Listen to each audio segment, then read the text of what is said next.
Well, hello, loves, and welcome back to Musey's Modern Dreadfuls. And today we have another terrific tale of terror. Actually, it's part 2 of the one I've already started, the one about Grandma's house rules. So we will get right into that.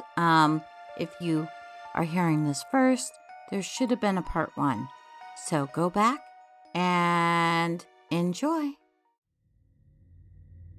Even though you cleaned it up, he'll still know. Who?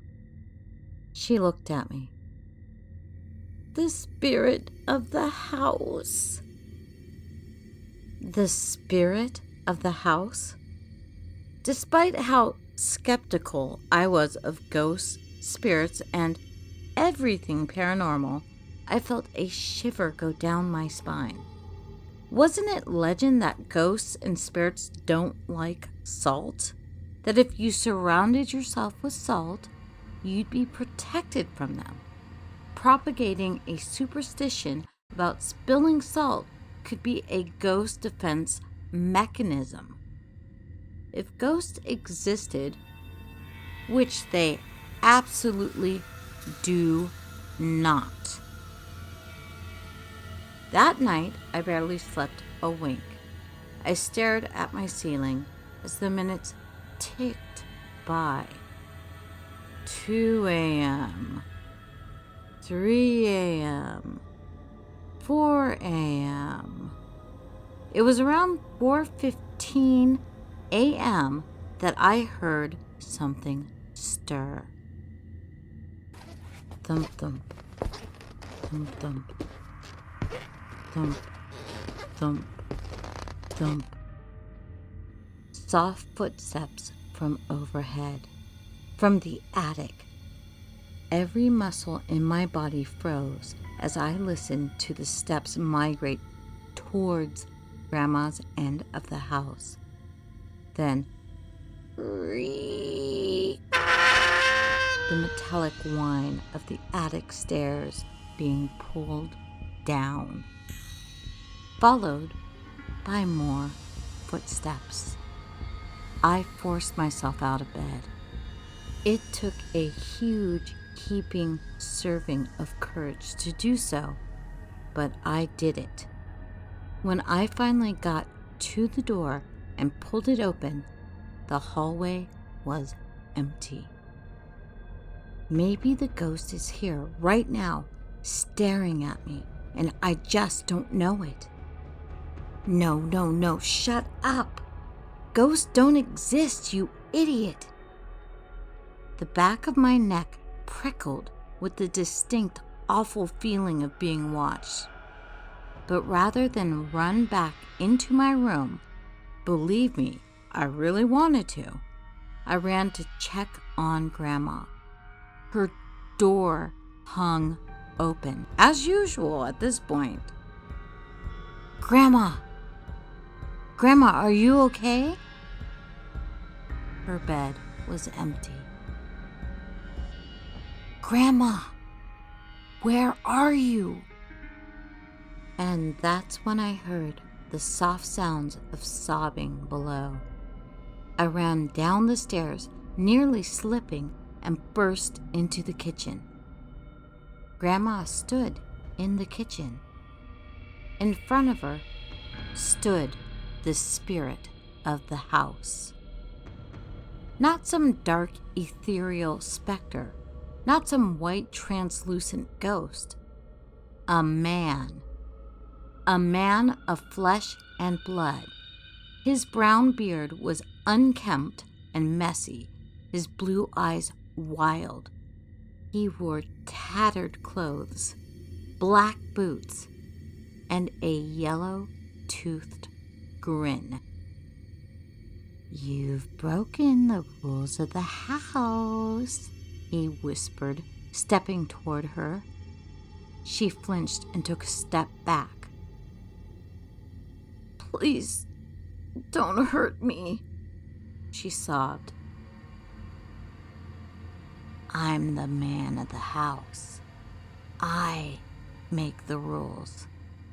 His grin growing wider. He raised his hand to smack her across the shoulder. "No!" I shouted. I charged at him. We collided and fell to the ground. A combination of terror and relief washed over my grandma's face. "Call the police!" I shouted. "Now!" He tried to wriggle underneath me. I grabbed the nearest thing, a chair, from the kitchen table and smacked him as hard as I could in the head. The man was a drifter by the name of Harold McCann. According to the police, he'd snuck into poor Grandma's house over a year ago. They found his living space in the attic, complete with a makeshift bed over the rafters, books, and dishes that held my grandma's leftover food, the offerings. He'd slowly taken advantage of Grandma, persuading her over the months to follow his rules. He told her he was an angry spirit of this house, and in her sensitive, mentally fragile state, she believed him. He made her swear to tell nobody of his existence, any of his rules. He hit her. Hence, those bruises. My poor Grandma. For the time being, she's moved in with me. We have a tiny little apartment near my college, and I've been helping her recover. She's doing well. She freaked out a little when I dropped the cosmetic mirror the other day, but overall, she's much, much better.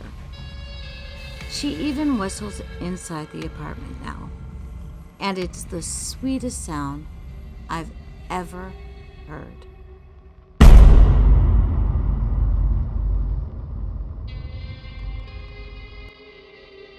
And that was a sweet story with a surprise ending from Reddit user BlairDaniels.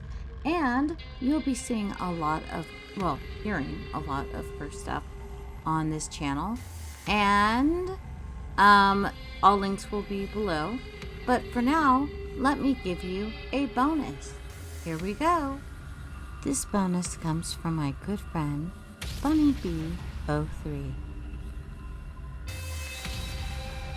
Bonus 1. My husband has acquired a heavy obsession with guns. I would have paid a lot more attention if I knew that obsession would lead to my murder.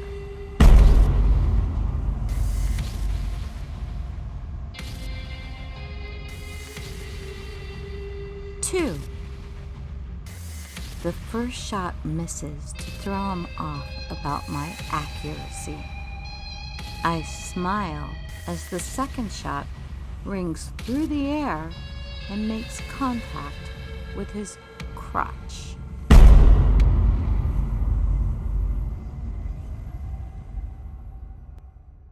Number 3.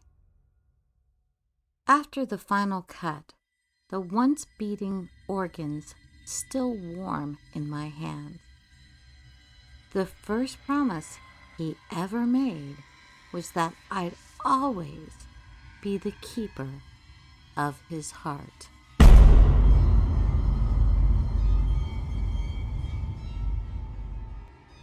And that was 3 bonus 2-sentence horror stories. Not films, stories.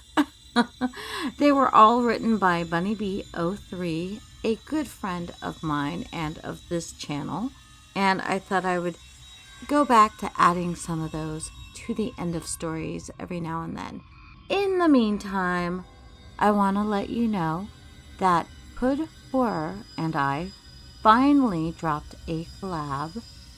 It's up in Atom right now. It's called Hot Boy Summer, and it's so much fun. And there is still the collab coming up with many of your favorite horror creators. It's been delayed a little. A few of us have been under the weather. And once again, please, everybody, stay healthy. Do everything you can. Wash your hands. I know you're hearing it everywhere, but I would hate to lose a single one of you. And I'm sure there's many people in your life who feel that way. So, in the meantime, I don't know, binge on content, listen to whoever you want, but just stay safe, isolate, and I will be back at you very soon.